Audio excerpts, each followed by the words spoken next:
Welcome to Dare to Dream. This is Debbi Dachinger, and today's show features Wendy Kennedy. Wendy will be here. She's an intuitive, an empath, and a channel, bringing in galactic wisdom for an earthly life. Dare to Dream with Debbi Dachinger podcast has won the COVR Award for Best Radio and Podcast Show. Welt Magazine named Dare to Dream as one of the top 20 best podcasts to listen to this year. It's high-ranking self-improvement on Apple Podcasts, nominated for 2 People's Choice Podcast Awards and for a Webby Award. This show is sponsored by Dr. Dane here in Access Consciousness.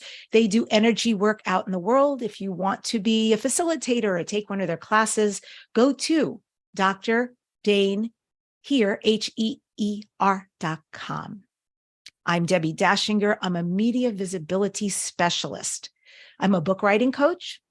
I help you take your book from start to finish, and I run a twice-a-month Zoom group for all you amazing spiritual messengers and authors out there. I also have an independent company that takes your book to a guaranteed international bestselling status, and I do all the heavy lifting for the author. And finally, I am a publicist. I run a very boutique operation. I have about 5 clients at one time, getting them booked on radio and podcast. And I have a gift for you. If you are a spiritual messenger and you know you came here to shine your light at this really auspicious time, learn how to become more visible so you can get your message, your business, your being out there. Let me gift you with the how. Go to DebbiDachinger.com/gift. It's DebbiDachinger.com/gift. So today, Wendy Kennedy is here. She is a prominent channel and spiritual teacher. Wendy has used her gifts and abilities to communicate with higher dimensional beings for the past 28 years, assisting others in recognizing and releasing their patterns and limiting beliefs to create the foundation of a life filled with greater health and abundance, love and joy. She lectures and channels for clients globally. Wendy was one of 6 channels featured in the movie and book, Tuning In, Spirit Channelers in America. She is a featured guest in the docuseries Interview with Extradimensionals with my buddy Ruben Glangdon, currently seen on Gaia TV. And Wendy's work can also be found in the book, The Great Human Potential, Walking in One's Own Light, which is now available in 7 languages. You can learn more about her at higherfrequencies.net. And with that, I welcome Wendy Kennedy to Dare to Dream. It is so great to have you here. Hi, Debbie. Hi, everyone. Thank you so much for having me. It's a pleasure. Yeah, I mentioned one book in your bio, but that's not true. I think you've written quite a bit, haven't you? It's been a while, but no, that's the only published book. I feel like I've been doing this for so long, like I should have 20 million books, but no, there's just the one that's been published, and that came out, I think, oh my goodness, 2014, maybe. I honestly can't keep track. And that's the one with Tom Kenyon? Correct. Okay, so I'm reading it and I don't even know the title. Oof. It's The Great Human Potential, Walking in One's Own Light. And it's a compilation of materials. It was published by Martine Vallée, who has since passed. And every year, for several years, she would pull material from several different channeled authors. And I was fortunate enough to be able to do her last book. Yeah. And, I was sharing with you before we started, I am reading the book. I love the book. I'm getting so much out of it. I'm actually, doing notes on my iPhone. And what I find amazing is it's evergreen information. This doesn't feel like whatever year. If you said 2014, it doesn't feel like that. It feels like right now, important, still learning, still ascending, and all these pieces that you channel in the book. Very powerful. What's interesting is that, it's been 28 years since I've been working with the guides, and their message really hasn't changed in all that time. It's the same thing over and over. It might be, slightly different nuances to it, but the core of the message is the same. And it's always about empowerment and kind of looking inside and kind of looking at our programs, where's our frequency, and helping us to begin to recognize and read all that subtle energy. Mhm. Yeah, you've been channeling for almost 3 decades. That's pretty amazing. And I heard that you had learned about channelings at some point in your life, and then you heard about it and you just knew in your bones, like, oh, I'm supposed to do this. That's a different story. So how did you break through? How did that happen where your abilities came online? Yeah, I mean, now looking back, I think things happened earlier than that, Mm, but mm, around 1994, I started having some visions, and they were very visceral. I mean, I could almost reach out and touch things. They were almost that physical for me, and I didn't know what they were. And so I started doing some research, thinking maybe it was connected to the building that I was living in. And then I came across channeling, and it was such a strong call for me. Um, I had studied theater and film in school, so there was always a drive for me to understand what motivates us, really what are our beliefs, which is the same work that I do with the guides. And it exposed me to meditation and yoga, body work, things that, in the late 80s, early 90s, I would not have probably experienced in Kansas, where I grew up. And so it was kind of a natural progression. I'd already been doing some internal work before I got to that point. And so I found a couple of books, and, there was just a little bit out there. It was kind of the beginning when channels were coming out in a bigger way. And I had one tiny little book, and for years I couldn't find it. And I just met someone at the Gaia Channeling Conference who came up and wanted me to sign her book. And it was the book that I used. So I actually have a photograph. I'll have to go back and look and find out what it is, because it was an obscure book. mm. And then Sanaya Roman's Opening to Channel, which I think is a classic. I used that, and I did some of the exercises. And, my eyes would flutter, and I would tingle, but I couldn't get the words out. And then finally one day, I knew I was supposed to have pen and paper, and I started doing automatic writing. And then as time went on, probably 9 months or so, I was hearing the words well in advance of writing them. And they said, just put down the pen. And at that point, when I did that, that's when my primary guides that I work with the public came in, the ninth dimensional Pleiadian collective. Oh my gosh, I love that. I relate. By the way, I also was a theater major. I majored at USC in dramatic arts. I did that professionally for a long time. And it is a very interesting perspective, I think, to come from that.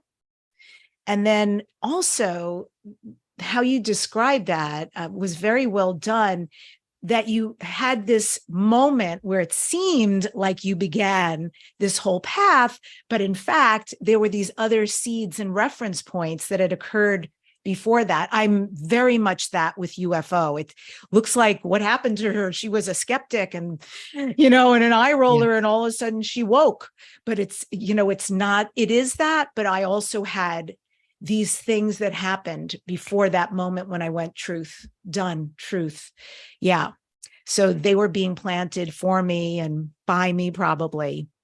And you mentioned the 9 Ps. So let's talk about that for anyone who doesn't know. I think a lot of people do know you, but this ninth dimensional Pleiadian collective, or the 9 Ps, as you call them, what is their energy like for you? How do you experience it? And are you still present when they're speaking through you? I am present. It's a bit like a lucid dream for me. So I'm conscious of what's being said in the moment, but it will fade pretty quickly. So like tonight, when I think back, I might have a few ideas of what we covered, but when we get down to the nitty gritty of what they said, it goes really fast. So I am conscious of that. And a lot of people will describe them as kind of being a wise old friend. The Hawaiians that experience her, they call them Auntie P. So, they said if it's too much for you to think of us as a collective of about 2,500 beings of light, which is what they are, they said, just think of us as one, Mrs. P, or the P's, as it kind of evolved into. And, they don't incarnate to a planet the way that we do, but rather they align with the blueprint or the mission of a star. And in their case, it's Alcyone, which is one of the central stars in the Pleiades star system. And that particular star is a repository for information. So it's like a library. So we're kind of the paperback version. Mother Earth is a library for all of the experiences of all life on her. And then all that information is transmitted to our sun, and all the information for our solar system is stored there. And then all the solar systems in the galaxy send the information to Alcyone. And so the guides are record keepers. They're also keepers of frequency, and they kind of moderate timelines just to make sure that there's no manipulation of what we think of as timelines. We don't really have specific timelines because the past, present, and future, they're all going on right now. And we kind of string now moments together and we give ourselves the illusion of time. But they kind of monitor that to make sure there's no corruption of frequency. And so they're here really to assist us, to help us to remember our history, and to help us to feel empowered so that we can step into our stewardship of the planet. So, they're family of, so, thank you for hearing that question, because we share genetics. Yes, we share DNA. Yes, they are progenitors for us. And, I think a lot of people, especially if you're drawn to the P's, there is an aspect of yourself that has spent time in the Pleiades star system. And we'll go through different phases where we'll feel aligned with a particular star system. We'll think, oh, I must be from there. But then you might need a different lesson. There may be archetypal patterns that another system holds, and all of a sudden you might be drawn to Sirius or Orion. So, we get around as souls, but if you feel drawn to it, know that there is probably an aspect of your soul that is there. Wow. Wouldn't that be a class? Galactic archetypes. Whew. I'm down for it. I want to go over actually, a few things. We've done it. We've done it. And you know what? It was one of those that I felt like I want to bring it back around, because we've got 7 major star systems that we most closely align with. And it's the archetypal patterns from those 7 systems. So maybe when we get to late 2024 or 25, maybe I'll bring that back around. I'm in. Done. I think that would be an amazing thing to investigate and experience. Yes. Wow. Great minds. You're just you in the future, and I'm still in the past thinking what a great course that would be. When you said sun, so the information's going to the sun, you reminded me of something, that I'm hearing lately about sun codes, sun gazing, that it is good for us to spend a little time, probably without contacts, to absorb some of the sun at a particular time of the day, because we can receive codes and downloads from them. Is that accurate? Is that part of what you're saying? Whatever goes there can also come back here? Yes. So even just to be out in the sun and to receive that the warmth and the photonic energy that's coming from the sun, as we absorb it, we're getting information. We're constantly receiving information from the sun. Same thing for Mother Earth. We're receiving constant information that tells us where we should be resonating, and helps us to stay connected with all life on the planet. Have the P's given you, Wendy, any indication of when they're going to come visit?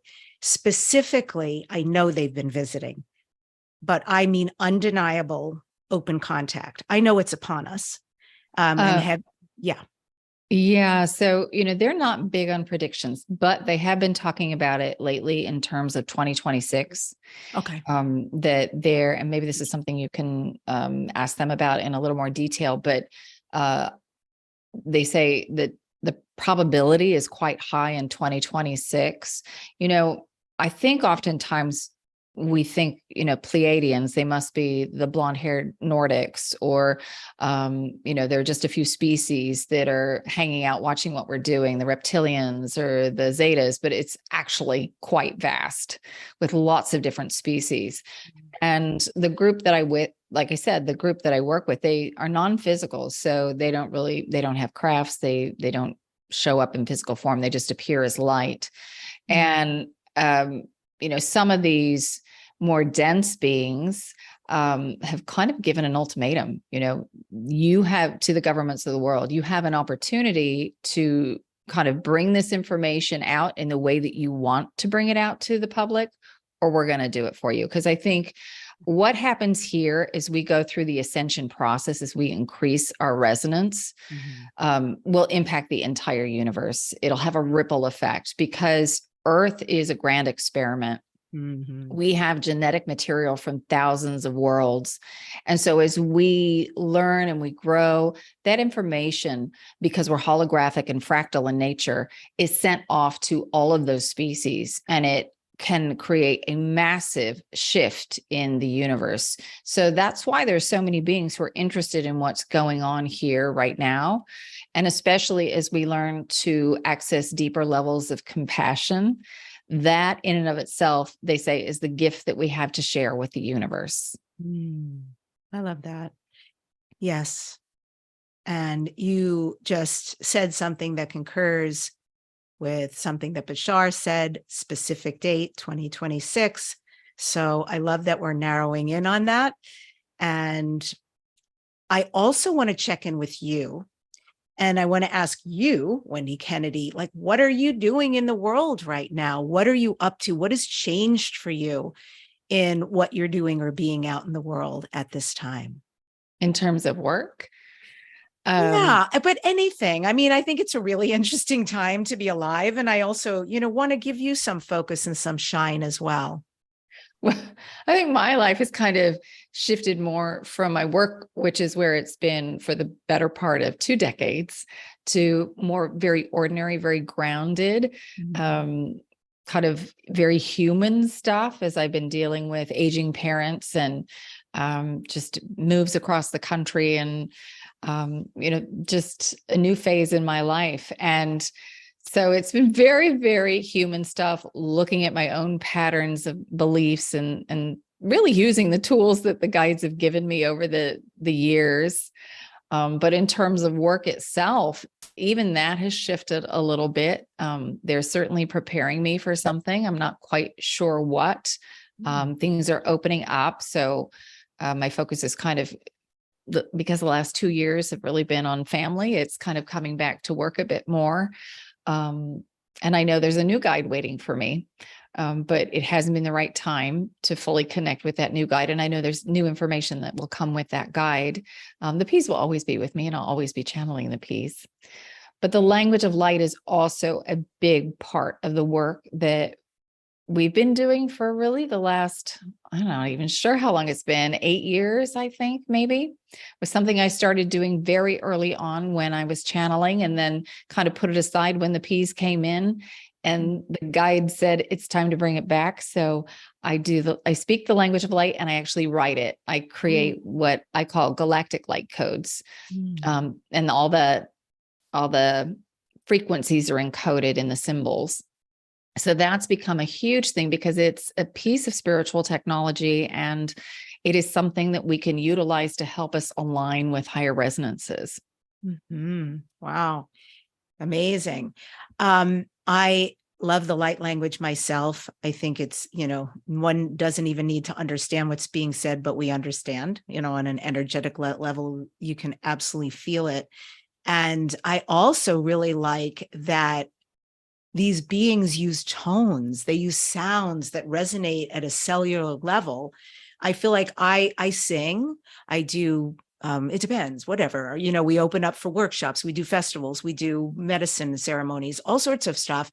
But I feel like there is a frequency that occurs when we do the music we do, when I sing, that definitely creates some of that. So I love that that's part of your work. Yeah, and I think it's something that a lot of channels do. I don't think they always call it out because people ask, well, why is their voice different?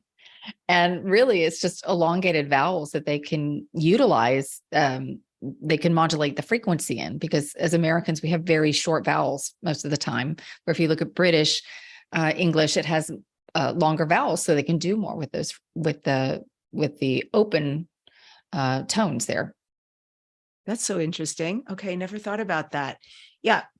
Well, and it's beautiful that there's many different ways people can receive, right? It's like not multimedia, but multi faceted, the way that you can deliver through the writing, through the channeling, through the tones, through the singing, through the light language. It's like it's really nice, really nice. And for the humankind, I thank you for all the different ways you disseminate to us. And if you're comfortable to start now, I would love to invite the Pleiadians, the ninth dimensional Pleiadians collective that you work with, or the 9Ps or anti-P, to come in now. Sure. So, like I said, they are working with tone and sound. So it's as if you're getting a healing today. So you want to make sure you drink plenty of water over the next several days just to help move the energy through the body. So I'll get out of the way and we'll see where we go. Yes, hello, dears. This is the Ninth Dimensional Pleiadian Collective, and it is a pleasure and an honor to have the opportunity to connect with you. So we know there's a lot of ground that you're going to want to cover, but let's just start here. We want to talk very briefly, and then we'll dive right into your questions. And we want to remind you that you are in the driver's seat of your reality. You are not at the mercy of the collective. So if you want to feel joy, happiness, peace, abundance, that is all within your realm of creation. It is something that you can certainly do for yourself. That doesn't mean that the collective isn't going through a challenging time. It doesn't mean that there might not be some challenges around you, but that doesn't have to be the frequency that you hold. You can open up in any environment to the higher frequencies. It's a choice. The external does not determine how you feel inside. It is your choice first to hold a frequency, to pulse it out, and then it is reflected back to you. What happens very often is that you'll hold a frequency, you'll pulse it out, and it will reinforce the frequency that you're already holding. You just think that the external came first and then the internal. You're forgetting that it started first on the inside. So as you go through the coming days, and there may be things that we'll say a show, there will be a narrative that goes on in terms of things that are going on in the world. It may trigger some fears for you. And if it does, pay attention to that. It just shows you what programs need to be integrated, what fears need to be released. But know that it doesn't have to be your reality. You all can choose something different in this moment. Rather than go into a fearful state, you can choose the state of peace and just imagine what that would feel like. Sometimes if you say, I am peaceful, the inner critic might get a little busy in the background and say, no, not so much. You're feeling a bit irritable, a bit antsy. You might be able to hold that statement for about 3 or 4 seconds, and then the inner critic starts. But if you say, I wonder what it would feel like to be peaceful, then you can align with the frequency and the ego is not triggered. So whether you say, I am this thing, or I wonder what it would feel like to be this thing, and you immerse yourself in the frequency of it, the energy of it, both will align you with the frequency. So that's something that you can do on a regular basis. You can check in with yourselves to say, where am I vibrating? Oh, today I thought I'd work on peace, but I'm certainly not feeling that. So time to come back to that sensation within me. And then a couple hours later, check in again. All right, I am feeling peaceful. Great. Let's just reinforce that and imagine it a bit more. And then a couple hours later, fell out of that frequency. I'm irritated by my boss. All right, so back to this peaceful state. So it's a practice, and we invite all of you to develop a practice for yourself of checking in. Where are you vibrating? All right, so that's our bit here at the beginning. Where would you like us to go? Thank you so much, and welcome. It's beautiful to hang out with you, spend time with you. And I just want to reiterate something you said. I thought that was very important for anybody who tries to use something affirmative and feels they're not in alignment with it. So instead to ask, I wonder what it would feel like to be peaceful, to be joyous, to be abundant, to be in love, etc. So I wonder what it would feel like to be. And the first question I have for you, Peas, is I understand, based on what I'm hearing, that undeniable first contact will be occurring on Earth, and the Pleiadians, because we share so much genetically and look-wise, you may be the first race we meet. And my question is, as Pleiadians, is that so? And if so, what can we do to prepare for open contact with you? How can we, humanity, bring up our individual and our collective vibrations and frequencies way up so we can be with you, meet with you? So in terms of who it will be, it's not set. It's possible it will be Pleiadian energies, Pleiadian beings. But in terms of your preparation, as above, so below. So any of the fears that you may have about making contact, you've got the same fear here, human to human. So as you deal with your fear programs, in terms of what's going on in your day-to-day life and what's happening in your reality, that will prepare you for interdimensional contact. That will help you to stand in your power. Because, many of us have been present for decades, just kind of watching to see what you're doing, helping in subtle ways in the background. Because for most of you, and certainly at the collective level, if we just showed up, it would generate way too much fear for you, and that defeats the purpose. We want to help you to feel empowered. We want you to stand in your personal power. And this is a big issue. It's what's been going on for thousands of years in your current reality. You've been abdicating your power to a few, and they've taken that power and they've run with it. They've created a reality for you. And so now you're learning to question, you're learning to really look at where your judgments are, releasing those judgments and coming back to your own perspective of self as an aspect of the divine. You are a divine being of light having this physical experience. So as you just simply deal with your stuff as a human, then you will be prepared for interdimensional contact. Now, you might say, well, okay, Peace, what does that mean? Deal with my stuff. Every single moment shows you how you are expressing or suppressing your divine light.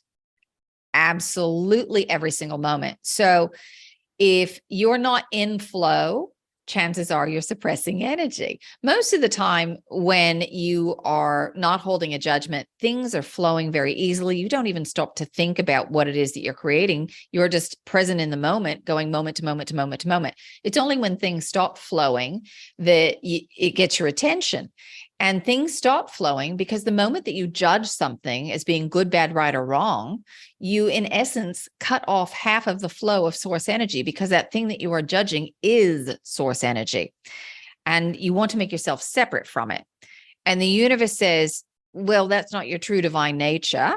And we need to reflect that back to you so that you can see that, so that you can come back into wholeness, into your divine state.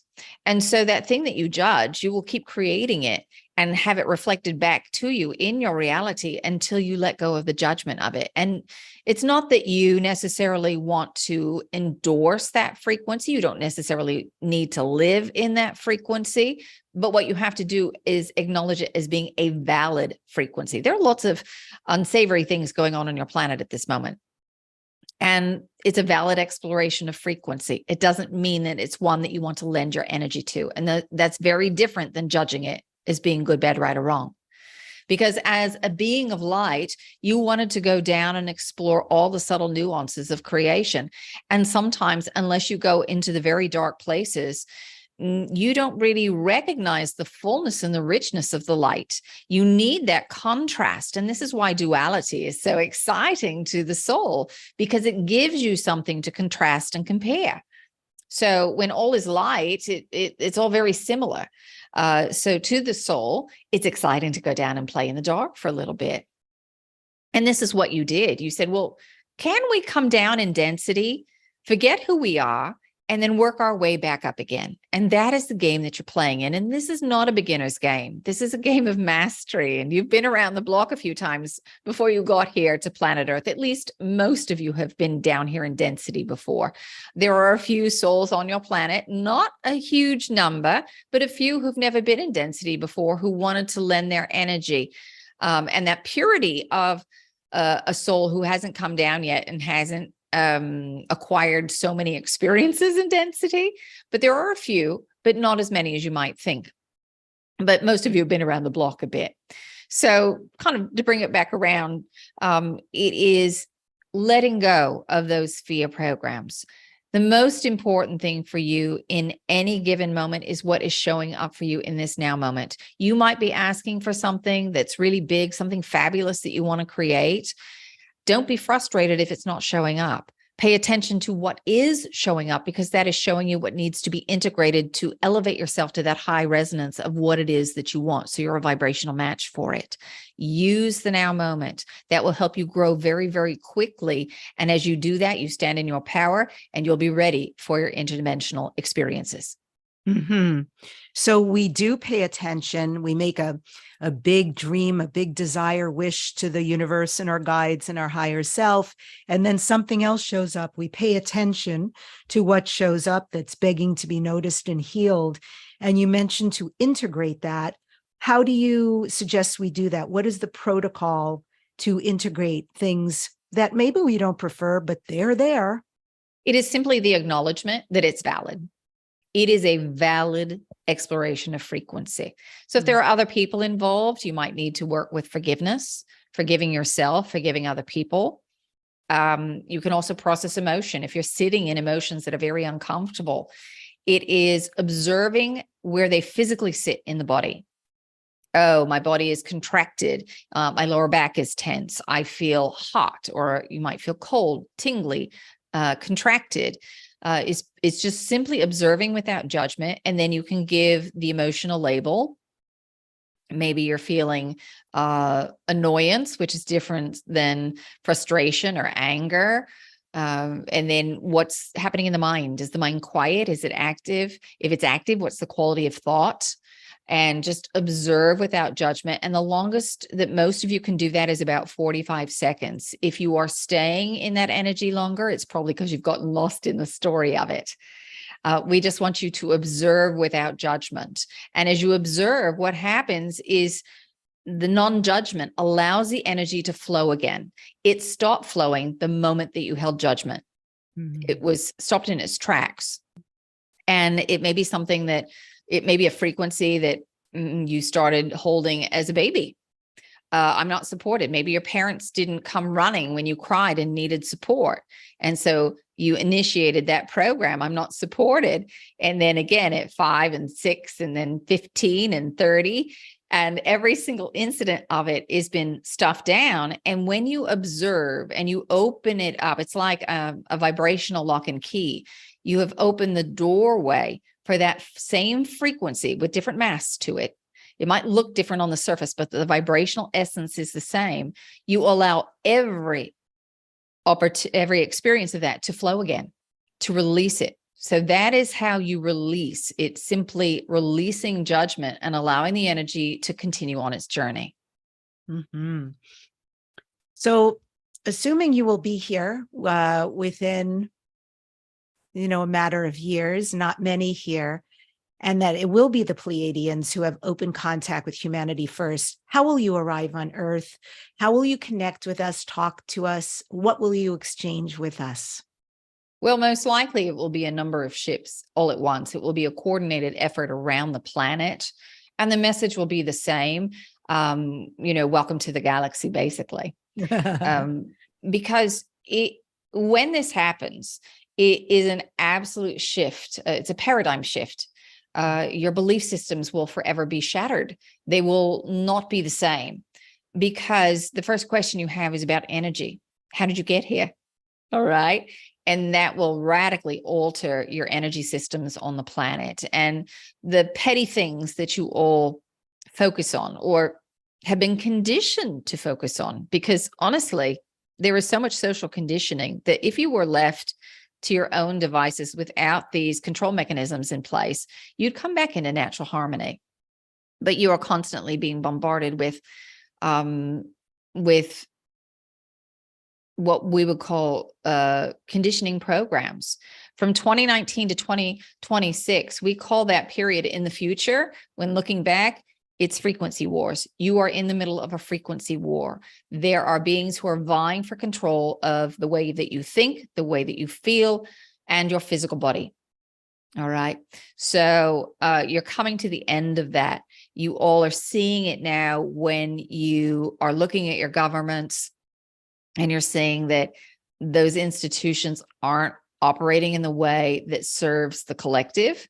It's only serving a few. Things are broken. It's not working any longer.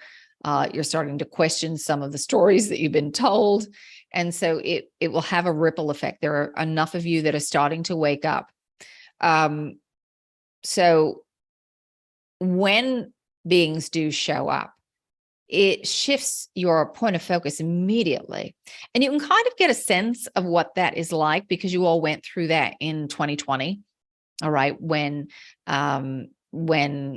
you were told COVID existed, and it radically shifted things overnight when you had lockdowns and everything else. And so it will be, as you go here, it will be a quick and radical shift in the way that you exist. Will it be telepathy, how we communicate, or otherwise? We're not sure, because it depends on who shows up. Some of you will receive telepathic messages, because at that point, when a few beings, ships show up in the sky, it kind of opens the way for everybody to kind of show up. So some of you may have telepathic messages from other beings that you may have worked with in other lifetimes, that there may be an aspect of your soul that is from that system. And so when you hear that there are other beings out there, it kind of opens all of your energetic centers. And so they will take the opportunity to say hello. So it will not just be the Pleiadians. They may be the ones that will take point with ships in the sky, but many of you at that point will start communicating with your galactic family and stellar beings who are there to be of support to you. So it's all hands on deck at that point, shall we say. Yes, love it. Okay. And what can I do? What can I, Debbi, do to assist and open the gateways for you, Peas, and for this to occur in my lifetime? How can I show up? And I mean this earnestly and sincerely. Well, you're already doing it. You're allowing us a platform and, a way for us to communicate to people. So it's one thing when you receive messages from us energetically, it doesn't threaten your belief systems in the same way as an ET standing right in front of you that you could reach out and touch. So there's still a part of you in your mind that can say, well, it resonates with me. Maybe it's true, maybe it's not. There's still some question there in the background. And so you can allow the information to kind of come in without it shattering your paradigm. And like we said, it's very different when they're in your face, where you can touch them, feel them, smell them. It's very, very different. So you're helping us to prepare the way for others to welcome that energy in. And we know a lot of you say, well, I'm ready now.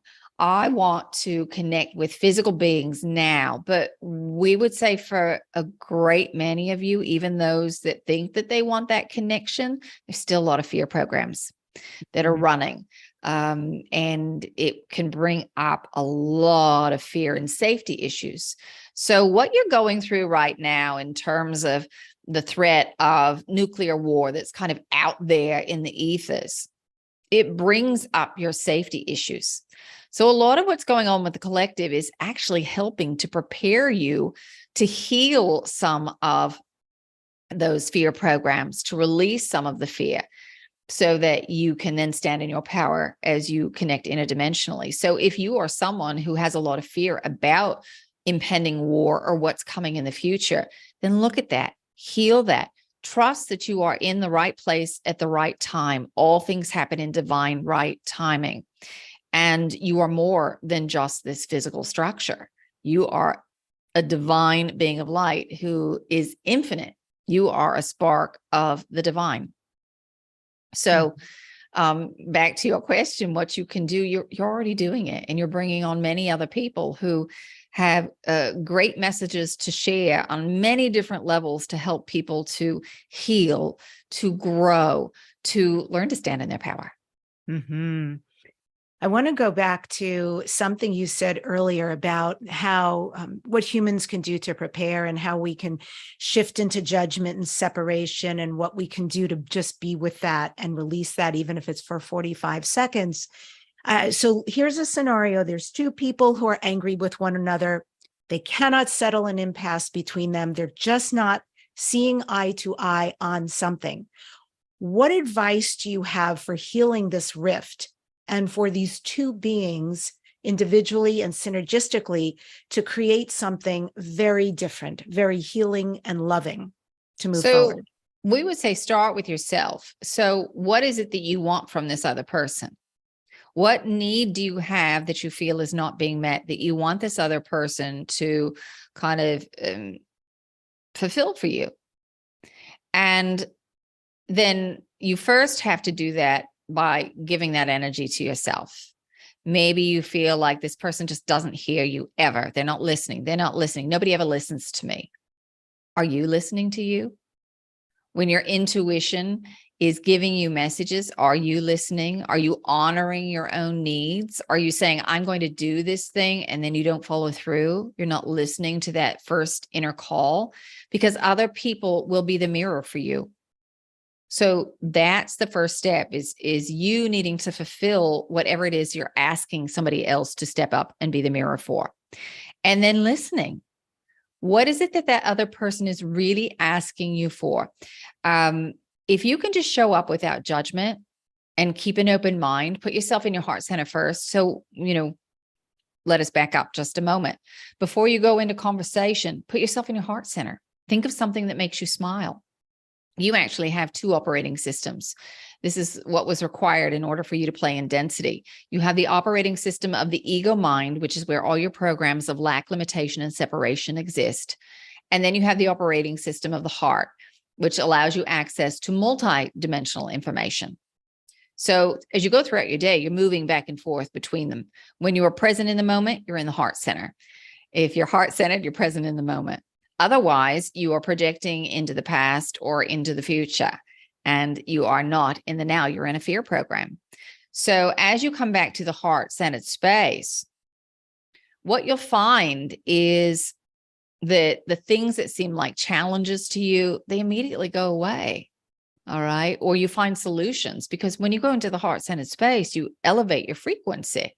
When you create a challenge, you also create the solution at the same time. They're two sides of the same coin. In the dualistic universe, everything has its polar opposite. So if you've got the challenge, you've got the solution. They're just in different resonances. When you're in the head, you're in the resonance of the challenge. So when you go back to the heart center, you are in solution energy. So first start by putting yourself in your heart center. Think of something that makes you smile, and then ask for support from your guides, set an intention, an alignment of energy that you are working towards the highest outcome for yourself and all involved. And by the way, as you are working for your highest development, you are also working for the highest development of all others. They are not mutually exclusive. All right. So they are intimately connected, and the universe will always work for the highest benefit of all, as well as for yourself. Mm-hmm. So that's what we would say. Put yourself in the heart-centered space and then listen. What are they really asking you for? And you might be really surprised that the thing that they're asking you for is the thing that you want from them. You just have different ideas about how to get it. And if you're in that heart-centered space, you'll start receiving ideas and hits and inspirations about how to maybe find that solution energy. Love it. I want to take that same question globally, and you nuance that a little bit. So here we are in Earth, global perspective as well. Two countries at war with one another. They do not see eye to eye, and they have an impasse. And I would imagine, as peaceful Pleiadians witnessing humanity, what can be done? I know that individuals often feel very powerless over this. How can we actually facilitate a global change from our being, our perspective? Some of it is a sense of woundedness and a sense of deservedness, kind of a payback for wrongs of the past. And so that wound has to be healed. And that's true on both sides. And the past really can't be changed. But what can you do moving forward so that each side is heard? And we do think there is a way through, but it's going to require letting go of the past and that those past hurts. And there is a division of property, land, if you will, that is more equitable to all involved, and that everyone's needs can be met. It's just going to have to, the old story's going to have to be released. And that will most likely require a third party, a neutral party, to be the facilitator of that. There's so much, remember what we said, you're in the middle of frequency wars. And there's a lot that's driving this, and it's not the day-to-day person. The day-to-day person wants peace. They want well-being for their family. They want food and shelter. It doesn't matter what side someone's on. These are basic things that they want. But then you've got the government and the powers that be and the manipulation that's been going on for thousands of years on your planet. And so the story, the narrative that keeps getting fed to people, and then people buy into the story, and it just perpetuates the issue. But when you see someone face to face and you see that they want the very same things that you want, it's hard to hold that energy. It's very hard to hold that anger and that resentment any longer, because you see them in a very human, real way, as opposed to this caricature that is being portrayed. It's a story that is spun to elicit a specific emotional response. And that's part of the social conditioning that's been going on. There are many people who have an awareness that, you might say it's the cabal or the new world order, but there is a whole nother level of this with ET involvement that's been going on your planet. And so that in and of itself is going to be a shock for many people who are very entrenched in their religious beliefs. They're going to find that their religions only hold half truths, and that there's a lot of ET involvement. You remind me, as you share that, I once saw a documentary, and it's still with me today. And in this documentary, they did an experiment with Palestinians and Israelis. They were young. They were children and they were teenagers. And they came in initially with everything you just described, because they were raised with these kind of bias against one another, these kind of labels about what the other was. And through this experiment of spending time together, they formed these amazing bonds and friendships before they had to go to their side of the wall, so to speak. And that always stayed with me. When humans can, as you said, get together face to face, the potential for healing, for love, for understanding, we truly are all one. We're brothers and sisters. It's enormous. And all these other pieces can fall away. They can fall away. The religion, the how I was raised, the what you do versus what I do, how you look versus what I look, how your sexuality is versus what mine is. All of these things that humans use. And it hurts my heart to say all of this, but we all use this to separate from one another. It's incredibly unkind. Yes. And, part of that is social conditioning. And then part of it is you all making a quick assessment of data that's in front of you in order for you to determine your safety. It's very primal.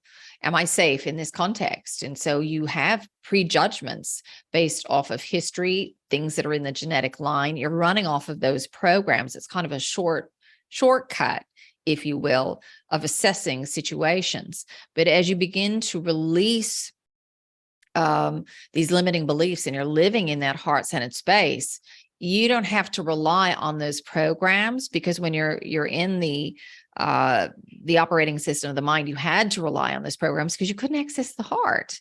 But when you're in the heart-centered space, you see the divine, you see, you have access to all this information immediately. It is available to you, and it is without judgment because you're in the heart-centered space. If you're in judgment, you can't be in the heart. If you're in the heart, you're not in judgment.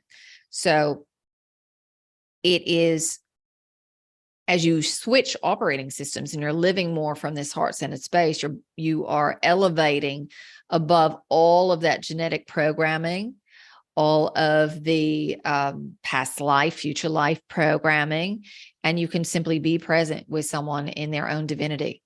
Yeah, that's so nice. Present with somebody in their own divinity. Even if they can't see it, you can. You can recognize it in them. And then you have compassion for them because they may not be able to see it in themselves. You have been to that dark place where they are. You have been through your personal struggles. So that allows you to access compassion in a way that honestly we cannot access in the higher realms. You access it in such an intense way because you know what it is like in physicality. And this is why we tell you compassion is your gift to the universe, because even though we're in the ninth dimension and we have compassion for you, it doesn't hold a candle to what you can access, the intensity and the bandwidth of that frequency. It's quite remarkable, and that will have a ripple effect through the universe. So other civilizations, other galaxies where they may have had wars, it will help them to kind of open up.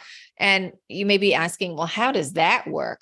Think about it. If somebody gives you a recipe to bake a cake, if you have never baked a cake before, you don't know how to do it, you don't know really where to start. You say, well, I think they use flour and eggs, so let's put some of that in, but you don't have the ratio. You don't know the procedure, and you just try to make it. It's a bit of a hot mess.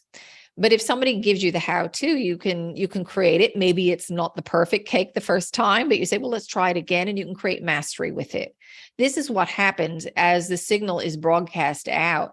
There are beings who now have the how-to. They've got the recipe, and it makes it much easier for them to tap into that energy themselves. Now, it's a bit like you with your computers, where someone may send you a file.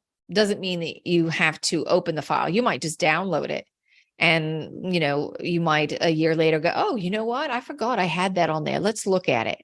So it's the same thing. It is recorded in their energetic field, and they may or may not choose to access it, but it will have a ripple effect through the entire universe and change the universal structure. When you talk about compassion, it reminds me of something. This is a book that you put together. You were channeled through Wendy Kennedy. It included Tom Kenyon and put together through Martine Valet. And you had a quote in there basically saying that you call Earth the planet of emotions, because it's not like any other planet in the entire universe. Our range is so vast, these extreme highs and lows and everything in between. And in other sectors of the galaxy, this emotional range is not as varied. And it reminds me, I was having an experience, and I got to experience an aspect of me. I'll say, I don't know if she was another dimension, past, future, but it was definitely me in a very different form here on this planet, but I was not Earth person. I was quite tall and so forth. And I was mostly devoid of emotion, which I cannot tell you is like a million degrees different than who I am. Debbi is very emotional. And so to experience that was frankly extraordinary. I loved her, and I loved who she was, as different as me. And I would like to experience more of that. And there's probably people listening going, oh, maybe they acknowledge us Earthlings because we have this range of emotions and compassion, but wouldn't it be nice to be a little bit more steady and level as much as possible? Is that possible? Well, as you go back to this heart-centered space, will begin to access what we call the high mind. This is the low mind that you're operating out of right now. And it's how you operate in the 3D perspective. But the high mind is more like pure logic. and it's a bit more steady, if you will. So as you go into the heart-centered space, you access more of this pure logic. You still have emotion, but not quite in the same way that you're currently running a lot of those programs with the really high highs and really low lows, because as you start to let go of your fears, what you find is those kind of normalize just a little bit. And you tend to go kind of to the higher range of things, more joy, more passion, more excitement, more grace, more ease. And you don't travel down to the lower frequencies. Now, let us just say the reason that you have so many emotions here is because of all the genetic material that's been donated. Along with the genetic material that was donated to the planet, you have all of the emotions and all the experiences that become available to you. So that's why you've got, black, white, and 1,000 shades of gray in between. And other planets, they might have 6, 7 emotions, maybe. If you look at Cassiopeia's archetype for that star system, for that system, is all about love, creativity, arts. And so their range of emotion is really geared towards that.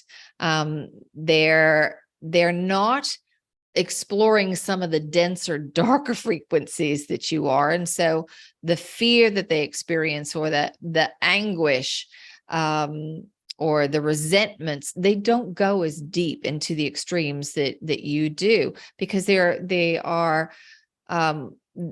big focus is really on beauty. So they have some lower ones, but not the way that you go to those energies. And that was just the game. That was the setup for that system. But here it was really about pulling the archetypal patterns from all of these systems, things that hadn't necessarily been resolved in all of those systems, and bring them to one planet to see if they can be worked out. This is why there's such a mixing of the planet now. You had all of these different cultures, and now they're all kind of blending together. And that's really what's happening at the galactic level. Mm-hmm. And I want to get some clarity when you refer to this as the grand experiment called planet Earth, and how our DNA was altered. I've heard you say previously that there were 5 seed races who donated their genetic material to us. And then I thought I heard you say earlier thousands of galactic races who donated genetic material. Which is the planet? Yes. So you as humans, you have 5 seeds. There's 5 races that have donated to the human genome. And then you've got thousands of worlds that have donated material for all the life on Earth. So let's take your aquatic life. You barely have scratched the surface with that. To really discover what's living in your oceans. You can't travel to the depths. That there still are many creatures who are living there. And there are hybrid projects, experiments that are going on with ETs, where they're connecting with their genetic line. They may have donated genetic material, and so they may be learning something about themselves through work with these species. And then, you may have other species like spiders, for example. There are worlds where spiders were highly intelligent and quite large. You're talking about 8 foot tall, if not taller, beings.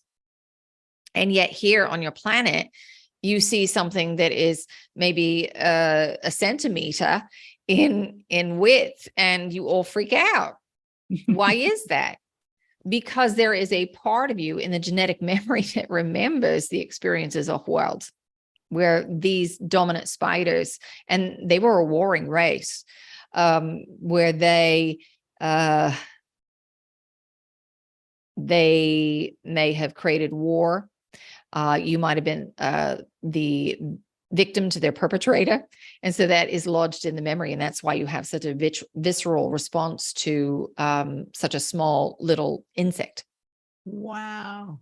Fascinating. Amazing. Okay. That was cool. I also really liked the information about these creatures under the sea that we don't even know about. And who knows what's happening there. So much to explore. I want to continue with this DNA because it's very interesting to me. So I want to relate it to human health issues and see if what I understand is correct, and you can fill in the blanks here. So tell me if this is factual, that we went from an original 12-strand DNA as humans. And then when the Anunnaki had a catastrophe and lost their planet, they found Earth to be habitable, came here, decided to make us slaves. And in order to do that, took humanity down to a 2-strand DNA. And then when humans were not doing well, health-wise, women were not making it through childbearing, our years had gone down significantly in life, our health, our longevity. And then this is when our star brothers and sisters stepped in to gift us with some DNA. So the first question is anything that I just said accurate about our DNA, about that history? So, yes. So, you were originally designed with 12 strands of DNA. And there were beings who started in the 5th dimensional level and said, all right, I'll play along with this Earth game and I'll come down in density. And so they did. And there were many high civilizations on your planet, several that rose and fell.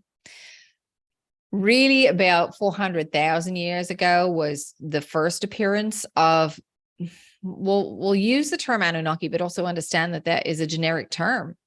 The term itself is kind of, it would be like using aliens. All right. So, but who you think of as the Anunnaki, they were interacting with those on the planet, some of these highest civilizations. And they were on Mars for quite a long time, many of them around the time of Atlantis, they were on Mars. And really, those that were present on Atlantis were the last gatekeeper. That's the best way for us to say it. The last thing keeping them from planetary dominance. And once Atlantis started to go about 40,000 years ago, that's when they stepped in and they started altering humans a bit more and doing more genetic alterations and monitoring. So at that point, you kind of went through this dissension process as well. And there were those in Atlantis who knew this was coming. And so they hid some of those records. They buried some of the records. And you're rediscovering some of this today. But there is also something very special about the sector of space that you're in. It is rich in photonic energy. And as a result of that, a lot of the planets in the solar system are undergoing their own transformation. So part of what gets thrown under the label of global warming, it has to do with you moving through this sector of space. There's high photonic energy here. Your science can detect some of it, not all of it. All right. You don't have the instrumentation to recognize all of it. But for those of you who are old enough to remember what the sun really looked like, the light, the quality of the light, you will notice that it has altered. Some of that is because of the chemicals that have been sprayed in the sky. Not all of it. There's just simply more photonic energy and things are brighter because of this added energy as well. So, with this modification of the DNA, it was to keep you from accessing the divine light within you so that you could be controlled, so that you can be manipulated to do bidding, basically, a slave labor. And there were times when there were ETs on this planet who you interacted with in a very direct way. You knew of your stellar origins, and then that information kind of fell out of your day-to-day awareness. All right. Some of your Aboriginals on different continents will remember this. It's in their oral traditions, but for the most part in Western civilization, in traditional Eastern cultures, that information has kind of been forgotten. And as you're moving through the sector of space, this photonic energy is also reactivating some of what has been dormant within you as you increase your frequency. Mother Earth, her pulse, if you will, her hertz that she resonates with or at, is increasing.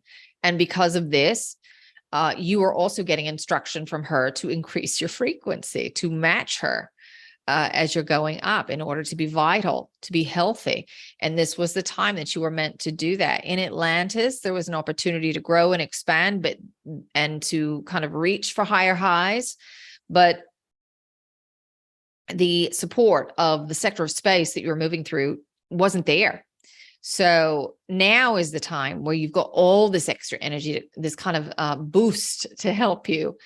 Think about it like a racetrack where you've got a start and a finish line. It's the same thing. There's this band of light that would be your start or finish line. And rather than going in a circle on the same plane, you're actually spiraling up, crossing this vertical plane of light. And that helps you to release the past as you begin the next this next stage of development. So there were ETs who helped, and some ETs had their own hybrid projects. And so, yes, they worked with individuals in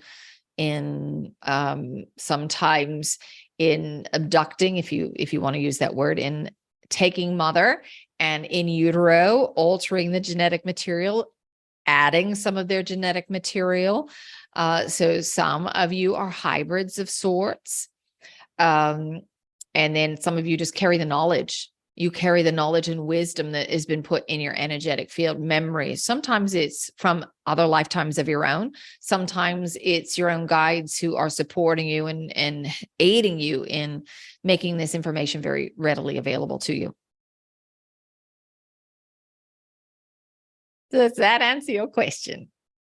Yes, I'm curious if I could take it a step further. And thank you for all of that. Our history is fascinating. Regarding the DNA, the extraction of the 10 strands, and then the contribution from the seed races. So how does that affect us now? And specifically, I'm asking things like cancer, things like arthritis or autoimmune situations. Is this part of our body's issue, if you will, with DNA, or is this completely unrelated? Even without the other 10 strands of DNA, your body can be perfectly healthy. Really what it's about are your fear programs, because your energetic template creates the physical structure. So when there's an imbalance in the energetic template, when you're holding judgment, that translates down to the cells. So the cell is not getting the full amount of energy that it should, because remember what we said before, you've cut off half of source energy. So it's not operating at peak performance, and it may not be reproducing properly. You've got corrupted copies of cells that get created. There's degradation that happens. Your telomeres are not staying as elongated as they could be. They're getting shorter and shorter and shorter. That is also a result of the lack of light, the lack of photonic light flowing through. And that was in part what was done to alter your genetic structure. So there's that aspect of it. And then there's the secondary aspect of your environment, the chemicals that have been introduced into the environment. And because you are not vibrating at the highest levels energetically, your body isn't capable of readily processing those chemicals out. And frankly, some things you just wouldn't be drawn to eat or to drink. You might say, oh, that doesn't look very good to me. I want that over there. That looks really good. That's nice and organic and doesn't have chemicals on it. You automatically know that when you're in alignment with it, and your body is much better able to process out the toxins. But when you've got the lower emotions and the lower thought forms in place that aren't allowing the body to function properly, it makes it very difficult. And if you just think about it this way, the way that your science already understands that When you are in a stress state, you're in that sympathetic nervous system, you're constantly in fight or flight, and you're producing a different set of chemicals. When you go back to that heart-centered space, you activate the parasympathetic, you put yourself into a rest and digest state so the body can heal itself. But, most of the day, you all are stressed out. You're thinking about all the things that you've got to control, all the things you've got to do in order to stay safe, to make money, to appear a certain way. There's a lot of control that you're trying to exert in order to get a particular outcome, instead of just allowing yourself to be divinely supported and being in flow. So that's the cause of a lot of the illness that you're seeing, this constant state of stress. Mm-hmm. Thank you. May I ask you 2 final questions? Yes. You have said before that each and every one of us has an amazing amount of support available to us in our world and also beyond the veil. And all we need to do is use it to call you. I didn't know if you meant euphemistically or literally call on literally, yes. Or your own guides. Yes, both will help you. Okay. Awesome. Well, get ready, because I will do that. I do a shamanic morning practice every day with my feet in the grass as the sun sort of starts to come up outdoors. And I always am calling in my star brothers and sisters. Now, I love doing it because it feels important. How can any of us listening, how can we know that you hear us? What is the best way for us to communicate with you, with other star brothers and sisters? And what is the best way for us to receive your communication back to us? Well, each and every one of you has the ability to connect and to receive messages, to channel. It is not just a unique few. You may not do it for your living. You may not do it publicly for everybody, but you have the ability to do it nonetheless. Think of it like playing an instrument. Not everybody wants to be a concert pianist for their career, but they might do it for themselves, for the joy of it. And so it is with channeling. So it's quite simple, the process. The difficult part is your mind and the limiting beliefs that pop up. So to do it, you want to ground, heart center yourself, ask a question, because when you ask a specific question, it makes it much easier for your guides to give you information. Otherwise, we're standing on the other side and you're saying, what do I need to know? Well, there are a lot of things you need to know. So we have to kind of go through it all, weigh it all, see how the information we give you impacts your reality, because, we don't want to interfere. We don't want to give you information that is going to radically interfere with your growth process in a positive or negative way. That's for you to discover the path for you to walk on your own. So when you ask, we know that you're ready for information. So we don't have to worry about interfering. And then listen. And it might feel like your imagination at first, but we say, go for it. All right. Take what resonates, leave the rest behind. There are several things that we would also say that you all know when you're really honest with yourselves, when you are coloring the information to get the answer that you want. When something is really the truth, even if it isn't exactly what you want to hear, but it has a deep resonance with you, when you really check in and use your discernment, you know what the truth is. And we would say this even with your guides. Your guides may give you information, but if it doesn't resonate with you, let it go. Plain and simple. Your guides, we on the other side, we have our own unique perspective based on our experiences. It is colored by the dimension that we are living in and our experience of reality as we experience it. And then, if you're listening to a channel such as Wendy, she's got to interpret the frequencies through her own experiences and put it into language for you. And then you are taking that information and interpreting it based on your programs. So there is always some coloring that is going on, but you've got to take what resonates with you. And if it doesn't resonate, let it go. If it's information that you need, it will find its way back to you. You'll hear it again and you'll say, oh, I've heard that before. Time to pay attention. Yeah. So we say, listen, and then ask for confirmation. Say, guides, I think this is what you're trying to tell me, but can I have some confirmation, please? So then you might get it in repeated numbers or patterns. You might overhear the information spoken again in conversation and between two people in front of you in the line at the supermarket. All right. And if you say, I wonder if this is my confirmation, then take it as such, because the thought would not cross your mind otherwise. Right. Yeah. The other piece here we'd like to do, if there's time, we'd like to do a very quick language of light activation that will help you open up to messages from your guides. Thank you so much. Yes. All right. So the language of light is sources language, and it's comprised of light, sound, sacred geometry, and cosmic information. So there are all these carrier waves that are included in what it is that you are hearing and experiencing. It's a bit like somebody playing a note on the piano so that you can reproduce the note. So as you experience the language, it speaks directly to you, the divine being of light. It is reminding you of frequency. And, if somebody says, sing the note of C, and you don't have perfect pitch, it's hard. But if somebody plays that note, you say, oh, that, okay, I can do that. Same thing with the language. You experience it and you say, oh, that frequency, I forgot that was available to me. Okay, now I know where to focus. And you can shift your energetic field. So it is a piece of spiritual technology, and that is what it is doing. That is what it's helping you to do.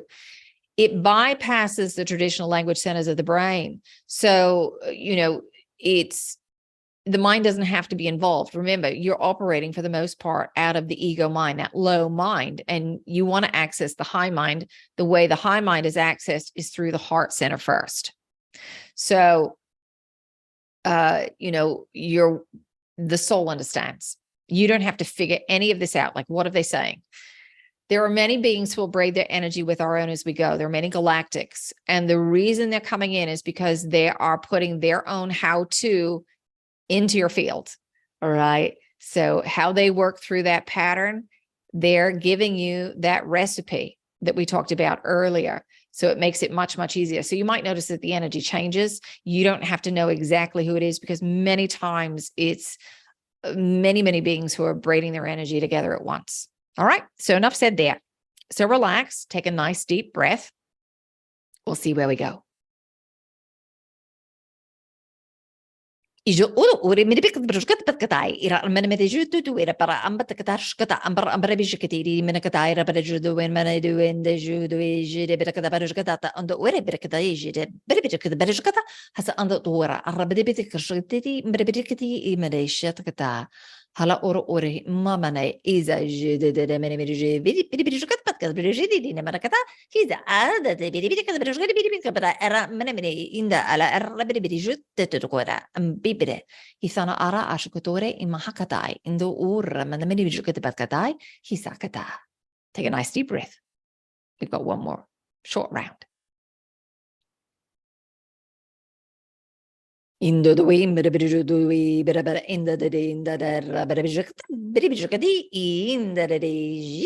arabic hasa katara mana ai patui ibedebjikata hasana elerjikatoi hisana uije e moimoji ikata arabedebedebjukatai hisa andakate hida or ar minimedjukata ida isakata ambara arakate hisa akata.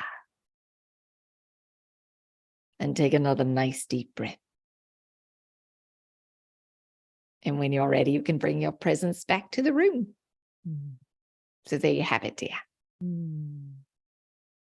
Thank you. You're very honor welcome. And pleasure to meet you and spend this time with you. And thank you for your generosity and your wisdom. It's been a great pleasure. And we'll just say one more thing here with the language of light. Typically, we recommend that you work with it 3 times a day for 3 days in a row.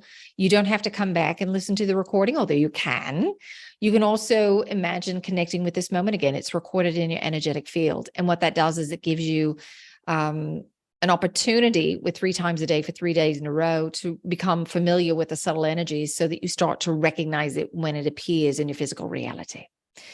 So have fun working with it. Thank you so much for connecting with us, dear. We've had a real joy of a time being here. As always, we say, feel free to connect with us directly. You don't need Wendy.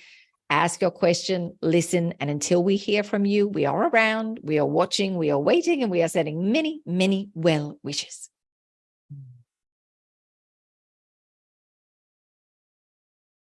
That was beautiful, beautiful, beautiful.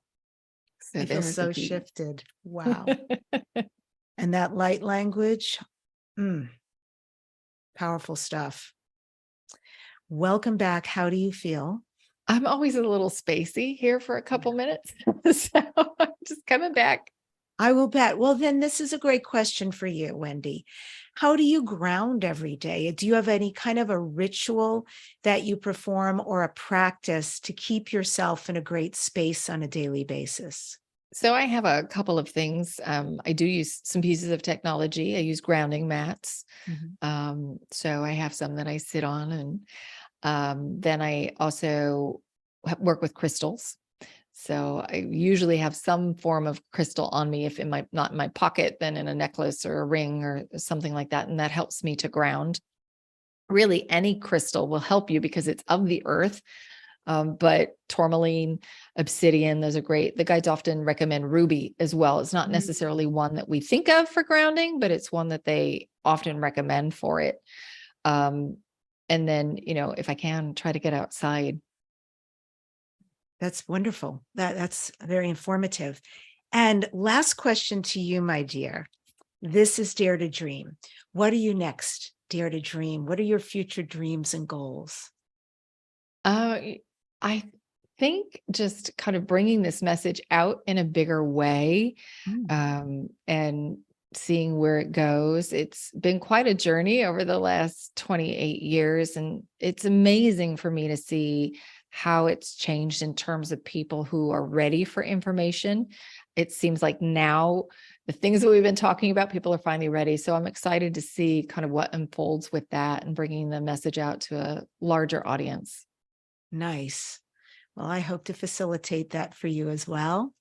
And for folks to reach you, higherfrequencies.net, is that the best place? That is it. Thank you, Wendy. Thank you, Peas. So deeply grateful for your time with us. This was extraordinary. Oh, thank you so much. It was such a joy to be here. I appreciate it. I end today's show with this quote: "Within you burns a brilliant light, illuminating the path to your dreams.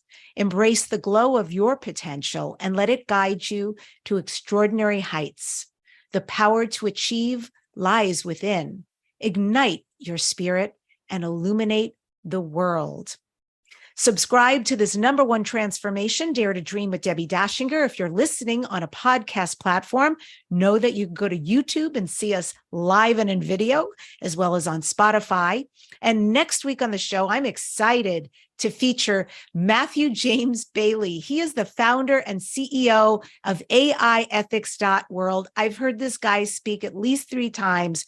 He's going to bring a transformative conversation. He speaks about ethical AI and consciousness, and he is highly engaging and entertaining. Folks, thank you so much for joining us today on Dare to Dream. Post in the comments your takeaways and ahas, how you'll use this information you learned today going forward. And remember, turn all your dreams into your reality.